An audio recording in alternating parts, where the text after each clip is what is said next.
Hello guys, welcome back to our channel. தமிழ்நாட்டுல அரசியல் என்னைக்கு விஜய் அவர் கால் எடுத்து வச்சோரோ அன்னையில இருந்து பரபரப்பா போயிட்டு இருக்கு.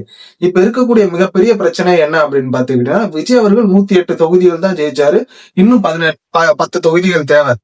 ஆளுநர் விஜய் அவர்கள்ட்ட ஒரு தடவையும் நான் பெரும்பான்மையா ஜெயிச்சிருக்கேன், அதாவது அதிக இடங்கள் இதுவரை நான் தான் ஜெயிச்சிருக்கேன், நான் பதவியேற்பை செஞ்சு வைங்க, நான் சட்டசபையில வாக்கெடுப்பு, நம்பிக்கை வாக்கெடுப்புல நான் என்னோட பவரை நான் காட்டுவேன் அப்படின்னு சொல்லிட்டு பண்ணும்போது ஆளுநர் 2-3 தடவை நிராகரிச்சு அனுப்பிச்சிட்டாரு. என்ன அனுப்பிட்டாரு அப்படின்னு பாத்துக்கிட்டீங்கன்னா, நீங்க பெரும்பான்மையே இங்கே கொண்டு வாங்க, ராஜ்பவன்ல கொண்டு வாங்க, நான் உங்களுக்கு பதவி பிரமாணம் செஞ்சு வைக்கிறேன் அப்படின்னு சொல்லிட்டு 4-5 டைம் அனுப்பிட்டாரு. அதோட விஜய் அவர்களை தமிழ்நாட்டுல சில தற்கொலைகள் ஏகப்பட்ட விதமா விமர்சனம் பண்ண ஆரம்பிச்சிட்டாங்க. 5 எம்எல்ஏக்கு பிச்சை எடுக்கக்கூடிய விஜய், 10 எம்எல்ஏக்கு பிச்சை எடுக்கக்கூடிய விஜய் அப்படின்னு இந்த 2 நாளா அவரை போட்டு ஒரு பாடுபடுத்துறாங்க.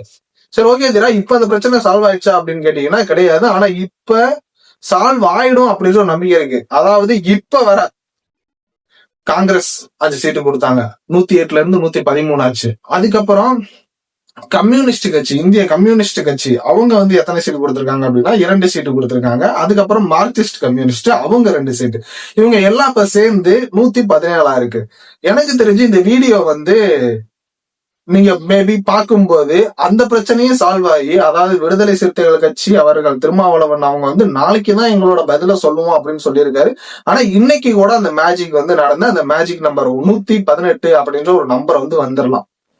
சோ அரசியல்ல ஒரு சொல்லுவாங்க தெரியுமா, நிரந்தர நண்பனும் கிடையாது, நிரந்தர எதிரியும் கிடையாதுன்னு. அது இதுல நம்ம இப்பதான் கண்கூடா பார்க்க முடியுது. சரி, ஓகே, விஜய் அவர்களை இந்த அரசியல் சும்மாவே ஆரம்பத்துல இருந்து எதிர்த்தாங்க.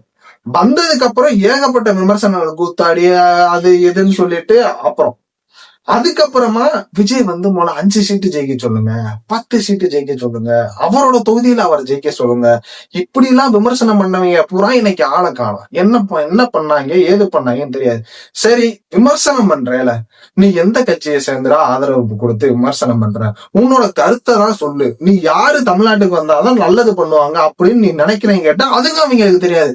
அவங்களுக்கு ஃபுல்லாவே என்ன, அவனே சொல்ல போனா அவனோட வாழ்க்கையே செட்டில் ஆயிருக்காது. அவன் அன்னைக்கு வேலைக்கு போனாதான் அவன் குடும்பம் அன்னைக்கு சோறு சாப்பிடும். அந்த நிலைமையில அவன் குடும்பம் இருக்கும்போது அவனோட குடும்பத்தை கூட ஒழுங்கா பார்க்க மாட்டேன். ஆனா விஜய் எனக்கு பிடிக்காது, அரசியல் வந்தனால நான் அவனை விமர்சனம் பண்ணுவேன்னு சொல்லிட்டு சல்லி பைசா பிரயோஜனமே இல்லாம சோசியல் மீடியால உட்காந்து ட்ரோல் பண்ணிக்கிட்டு இருப்பாங்க. ஆனா அவங்க ஃபுல்லா இப்ப ஆலய காண எங்க போனாங்க, என்ன பண்றாங்க அப்படின்னு தெரியல. அதாவது வரலாறு சொல்லணும்ல, ஒருத்தன் வந்தான் சினிமால இருந்து அரசியலுக்கு வந்தான், அந்த செல்வாக்க வச்சு ஈஸியா மக்கள் கிட்ட ஓட்டுகளை வாங்கி முதலமைச்சர் ஆகிட்டான் அப்படின்னு சொல்லாம, ஒருத்தன் கஷ்டப்பட்டு அடிபட்டு வந்தான், அவன் முதலமைச்சர் ஆகுறதுக்கான வாய்ப்பை மக்கள் அவங்களுக்கு கொடுத்தாங்க. அப்படியும் மெஜாரிட்டி 10 108 இடங்கள்ல இருக்கும்போது சம்பந்தமே இல்லாம அதிமுகவும் திமுகவும் கூட்டணி. அதாவது இது எவ்வளவு கேவலமான விஷயம் தெரியுமா? ஓகே, இப்ப விஜய் அவர்கள் பேசுற இருக்கட்டும், இந்த திமுக கூட்டணியை பத்தி நான் முக்கியமா பேசணும். அதை பேச வந்தவங்க இதை பேசிட்டு, இந்த அதிமுக திமுக கூட்டணி இது கேட்கும் போது எவ்வளவு கேவலமா இருந்துச்சு தெரியுமா? அதிமுக அதுல 1 கோடி தொண்டர்களுக்கு மேல திமுகவை எதிர்த்து ஓட்டு போட்டிருக்காங்க இந்த எலெக்ஷன்ல.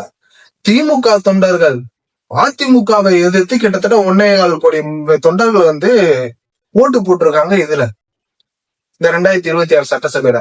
அப்ப இவங்க 2 பேரும் மெர்ஜாயி சேர்ந்து கூட்டணி வைக்கணும் அப்படின்னா அப்ப பாத்துக்கங்க, இவங்க 2 பேரும் எவ்வளவு பெரிய திருட்டு பயலா இருக்காங்க.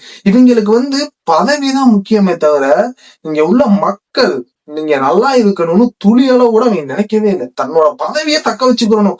அதுல எடப்பாடி பழனிசாமி அவர்களான இந்த நேரத்துல பார்த்தேன், அவரோட அந்த ஆக்டிவிட்டிஸ் எல்லாம் உண்மையாவே சொல்றேன். நான் இதுக்கு முன்னாடி உள்ள வீடியோக்கெல்லாம் நீங்க போய் பாருங்க, நான் அவரை இந்த மாதிரி எல்லாம் பேசியிருக்க மாட்டேன். ஆனா இப்ப அவர் செய்யற விஷயங்கள்லாம் மனசை ரொம்ப சங்கடப்பட வைக்குது.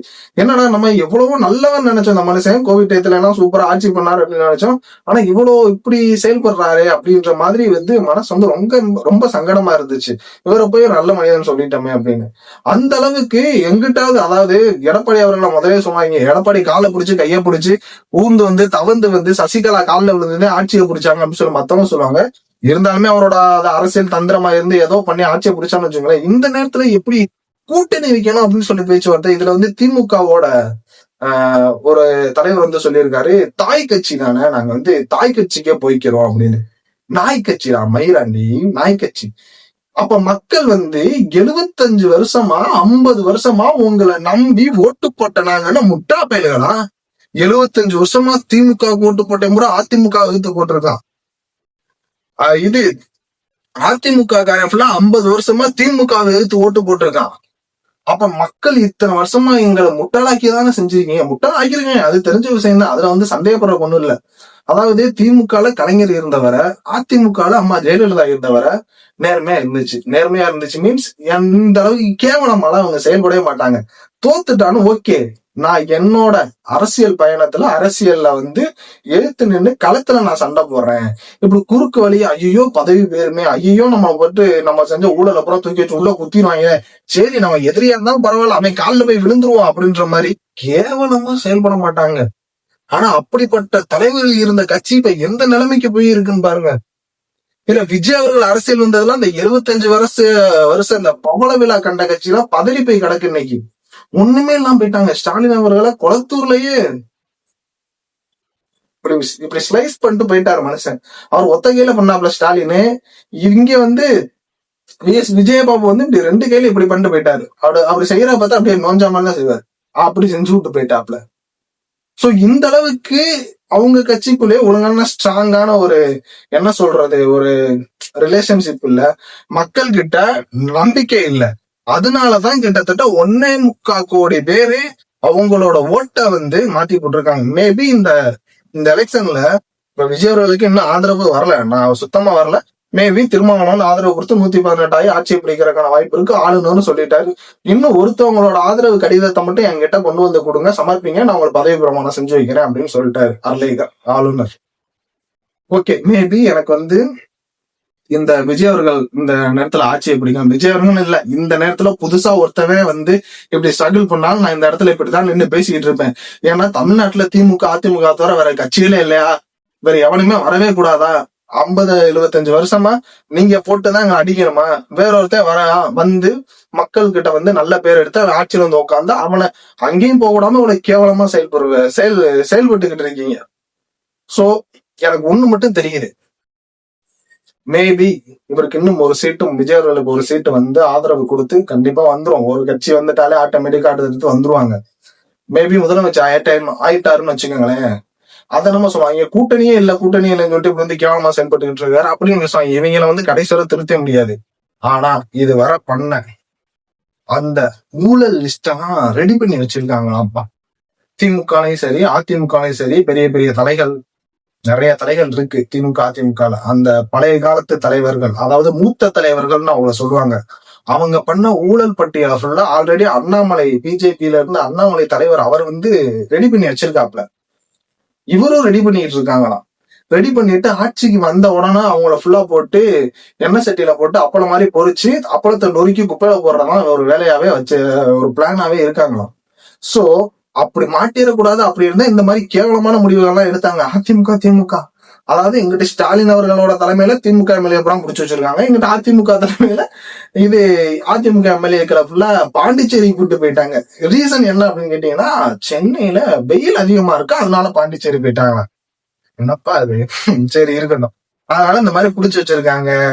அதுக்கப்புறம் பேச்சுவார்த்தை நடத்தியும் ஒண்ணும் இல்லாம திமுக உள்ள அந்த கூட்டணி கட்சிகள் வந்து ஒரு செங்கலா உடஞ்சு இப்படியே உருண்டு வந்து டிவிகே சைடு தமிழக கட்சிகள் சைடு வந்து சேர்ந்துகிட்டு இருக்கு. இன்னும் ஒரு ஆதரவு தேவை. மேபி இந்த வீடியோ பார்க்கும்போது அதுவும் சரியா இருக்கலாம். உங்களோட கருத்து என்ன? தமிழ்நாட்டுல திமுக அதிமுக தான் ஆளணுமா? புதுசா ஒரு கட்சி வந்தா எந்த அளவுக்கு அடிக்கிறான்னு பாருங்க. அப்ப நம்ம எவ்வளவு பெரிய ஏமாளியா எவ்வளவு பெரிய ஒரு முட்டாளா இருந்திருக்கோம் பாருங்க. மக்களே சிந்திச்சு செயல்படுங்க. இனிமேலாவது புதிய ஒரு ஆட்சியை கஷ்டப்பட்டு இளைஞர்களும் தமிழ்நாட்டுல உள்ள பெண்களும் சேர்ந்து உங்களோட கையில வந்து கொடுத்திருக்காங்க. உங்களோட குழந்தைங்களோட உங்களோட பேர குழந்தைங்களோட எதிர்காலத்தை சேஃப்டியா அவங்களுக்கு கொடுத்துட்டு போங்க. இன்னும் ஊழல் நிறைஞ்ச அரசாங்கத்தையும் ஊழல்வாதிகளையும் அவங்களுக்கு தலைவரா வந்து கொடுத்துட்டு போயிடாதீங்க. தமிழ்நாடோட நிலைமைய இப்ப யாரு வந்து காப்பாத்தலாம் அப்படின்னு கேட்டீங்கன்னா, கண்டிப்பா இவர் வந்து காப்பாத்தலாம் அப்படின்னு நான் சொல்லல. புதுசா ஒரு கட்சி வாய்ப்பு கொடுப்போம்.